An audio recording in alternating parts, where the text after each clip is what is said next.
Dreamers! My name is TeacherBelle and welcome to Home and Everything by Balik Pinas Teacher Diaries. So just a little background, we are a family returning from the United States. Nag-work po ako doon as a teacher and my husband po worked there as a truck driver. If you are new to our channel, please do subscribe and hit the bell button so that you will be notified with our upcoming videos about work, family, and investment.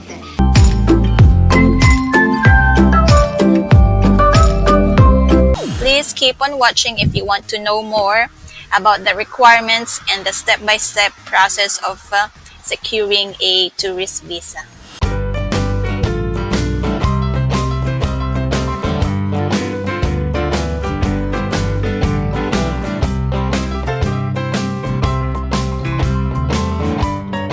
This is for J1 and J2 invitations. J1 visa is like a cultural exchange program for us teachers, and we are not here permanently. Let me just discuss everything that you need to prepare. So one is invitation letter, another is letter to the consul, again for each of them, and your J1 and J2 certificate of employment. You also need to have your US bank account statement for at least 6 months. If not, just 3 months is fine.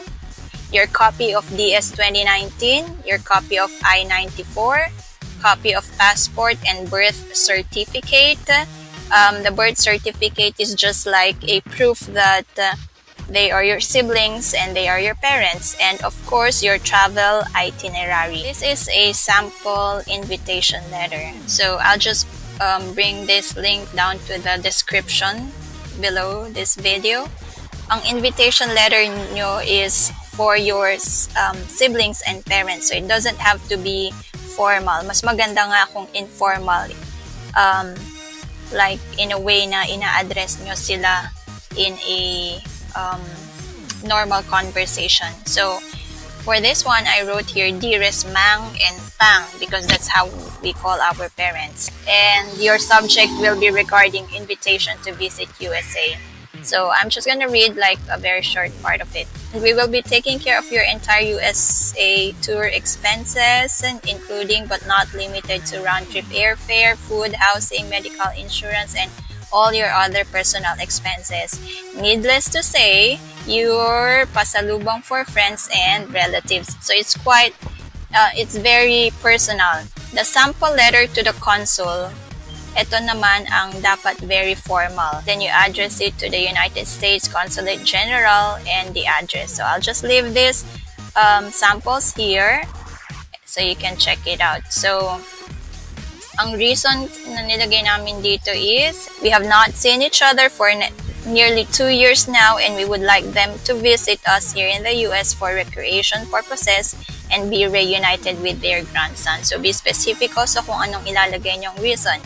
They will be visiting us for 6 months from July to December 2009. So ang letter nyo to the consul and your personal invitation letter should go hand in hand. So kung anong reason na sinabi nyo sa parents nyo, yun din ang reason na ilagay nyo sa letter to the consul. So prepare these 2 sets of letter for every family member na kukuha ng visa. So, ito naman ang prepare nilang na documents. So, passports. Yung passports nyo should be valid for at least a year. And another one is employment certificate for siblings who are working, and business registrations for siblings who are self-employed. If you can both also provide their income tax return, that would be better.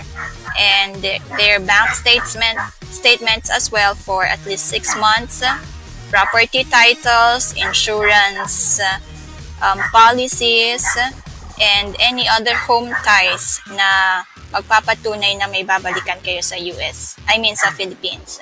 And then of course, yung pinadala naming documents.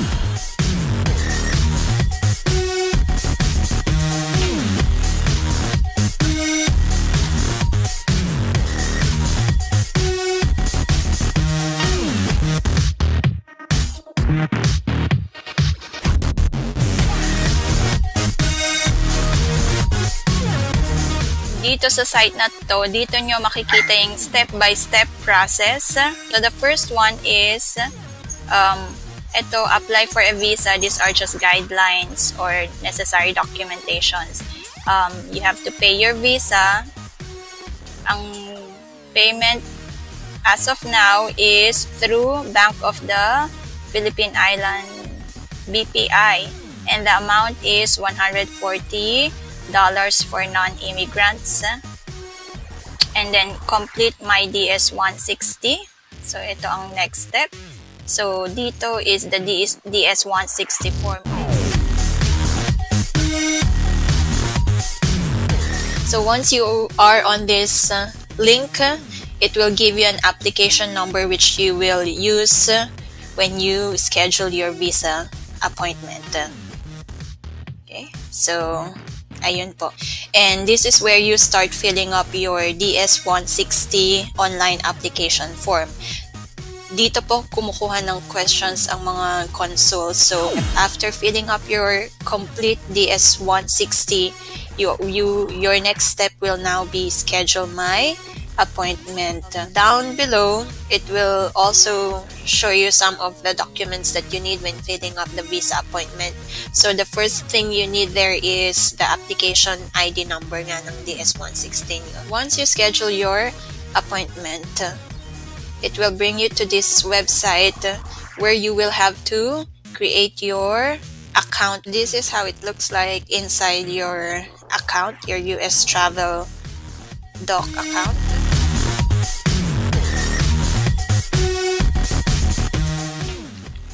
So in your dashboard, you have your travel history, your family details. So I've shown you already how to schedule your appointment. Now there are options here that will allow you to change the delivery address for your passport or download your appointment letter. The appointment letter or the confirmation letter will also be sent to your email address. Okay, now we are done with the DS-160 online application. So you're good to go. You also have scheduled your visa appointment. Now, when you choose your visa appointment, one tip I can give you is you choose the earliest time of the day. So ito sabi-sabi lang, but they say when you choose the earliest time, like early morning, hindi pa mainit ang ulo or hindi pa pagod yung mga consuls. But case-to-case basis naman. And sabi nga nila, minsan luck yung pag-approve ng visa. Okay, so during the day of your interview, you have to arrive 30 minutes earlier. And of course, huwag magdala ng any gadget. Bawal po, especially mga digital gadgets. So, may mga tao sa labas, yung mga vendors, pwede mong iwan sa kanila kaya lang mahal. Nasa 200. Pag nag-iwan ka ng gamit sa kanila, babayaran mo sila ng 200. Of course, dress appropriately. The most recommended color is white. White is neutral. And huwag dalhin ang DS-160.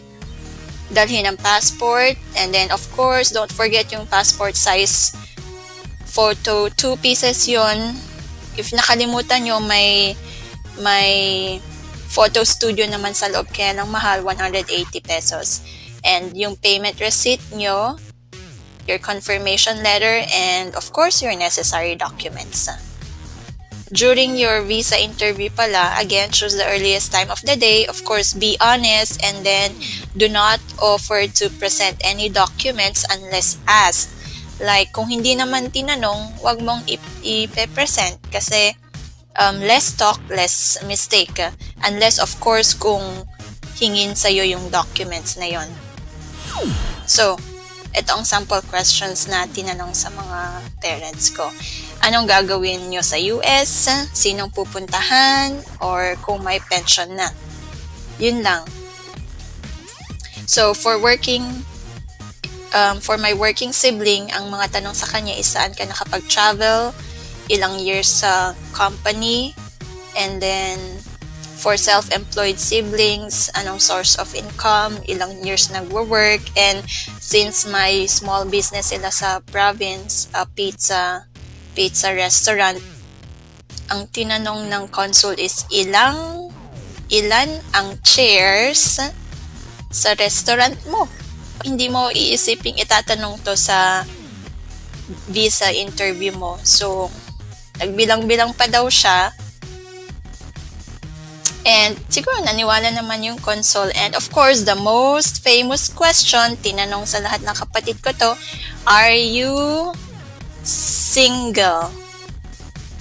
Ito ang tanong na kinatatakutan ng lahat. Kasi sabi nila, once your answer is yes, automatically disapproved. But again, case-to-case basis nga.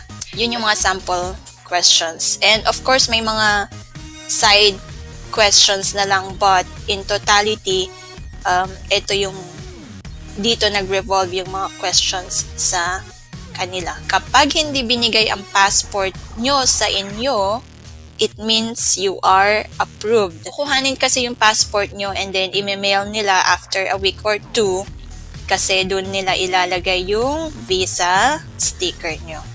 So, that's the whole process. I hope this was helpful and thank you for watching. Again, thank you and have a great day. Bye-bye.